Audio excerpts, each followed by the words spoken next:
Hello दोस्तों, केना छी? अहाँ सबके स्वागत करै छी कौन ब्लॉग में। तो चलू आइ ब्लॉग में अहाँ सबके देखाबे जा रहल छी हमर परदादी के पहिल बरखी छै, तो ओकरे भोज के भव्य तैयारी भ रहल छै। तो देखियो ई की कहै छै, ओल छै, ओल एतऽ बनि रहल छै, ओल बढ़िया से उबलि रहल छै।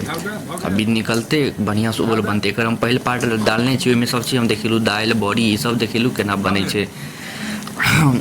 तो अभी देखियो दोसर पार्ट छै, ओहिमे हम लिस्टो सब देखेलहुँ केना हमर सबके इम्हर लिस्ट बनै छै भोज के नोत देबऽ के, से सब देखेने छी। जे सब नहीं देखने पहिल पार्ट जाकर जरूर देखब। ये दोसर पार्ट यऽ, देखियो ई कदीमा भऽ रहल छै, कते मस्त सँ कदीमा एकदम बढ़िया सँ।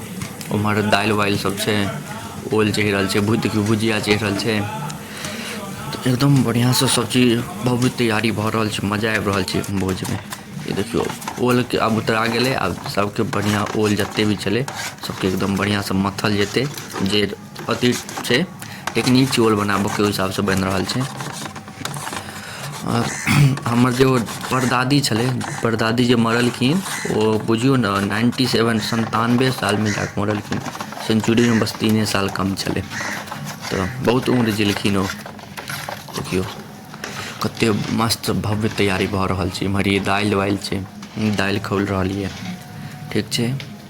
इम्हर देखियो सामग्री सब छै, इम्हर मिरचाई छै, ये सब सामग्री सब छै। इम्हर कोबी सब छै, देख रहल छियै, अदरक छै, नींबू छै, हर ई कदीमा भुज बढ़िया से भऽ रहल ये।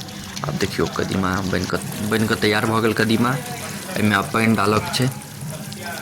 तो ये बहुत आइटम हमर गाँव में बनै छै भोज में। अहाँ सब बतायब कमेंट कऽ कऽ जे अहाँके इम्हर जे भोज होइ छै तो ओहिमे भात दालि में कए गो सब्जी बनै छै। हमरा सबके इम्हर 5-6 गो सब्जी से कम नहीं बनै छै। और हम 5-6 गो सब्जी कोन कोन छै हम सबसे लास्ट पार्ट में बतायब। ये दोसर पार्ट ये, तेसर चारिम 2 गो और वीडियो आयत, तो चारिम पार्ट में हम बतायब, एकदम बढ़िया से दिखा देब जो कौन कथी कथी सब बनलै सब्जी में, की सब छै, सब चीज हम दिखा देब। तो अहाँ सब सब्सक्राइब कऽ राखू, ओकरो पार्ट आयत। एहिमे हम नहीं बतायब जे कते सब्जी सब छै, लेकिन 6-7 गो सब्जी छै। कोन कोन छै से हम बाद में बतायब, आइटम सब छै। तो देखियो पानि डला गेलै, बढ़िया से बनि जेतै। कदीमाक चटनी, कदीमाक चटनी खाय में एते मस्त लगै छै कि बताउ, मजा आबि जाइ छै खा कऽ, एक नंबर। देख रहल छियै हम सब 250 आदमी के आइ राति में भोज हेतै। 250 आदमी के हमर दादी के पहिल बरखी छै, तो 250 आदमी के खुएबै। ज़्यादा नहीं, 250 आदमी घरे लेबै, घरे लऽ कऽ खुएबै, और दोस्त महीम जान पहचान एना कऽ कऽ खुएबै। जखन श्राद्ध केने रहियै ओहिमे गाँव के खुएने रहियै। तो देखियो ये आब खौलतै। और कोबी बढ़िया से सबटा भुजा गेल छै, पूरा कोबी।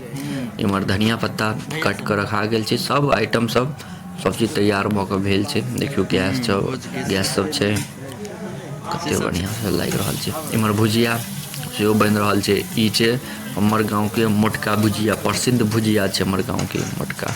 इम्हर कोबी भुजा कऽ रखायल छै, मजा आबै छै। लेकिन भोज में अलगे एगो मजा छै, गजब के मजा छै। ई देखियो कदीमा खौल रहल छै, बनि गेल छै, लगभग बनिए गेल छै। ई अथियो पर आँचो पर होइ छै, 2-3 गो 4 गो चूल्हा छै, 2 गो आँच पर, 2 गो गैस पर। तो देखियो कदीमा बन कऽ तैयार छै।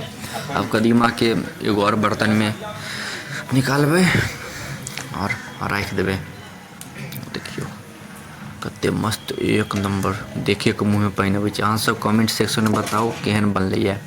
और ई जे हलवाई छै, हलवाई तऽ नहीं छै, हमर गाँव के आदमी छथिन, वएह बनाबै छथिन। ई सब पाइ नहीं लै छथिन, हिनका सबके बस रात के जोगाड़ कऽ दियौ, पिय तिय के बस बढ़िया से बना देता। एम्हर देखियो कथी के लेल पानि धराइ छै पता नहीं। एम्हर ई दालि बनि कऽ तैयार छै, देखलिए।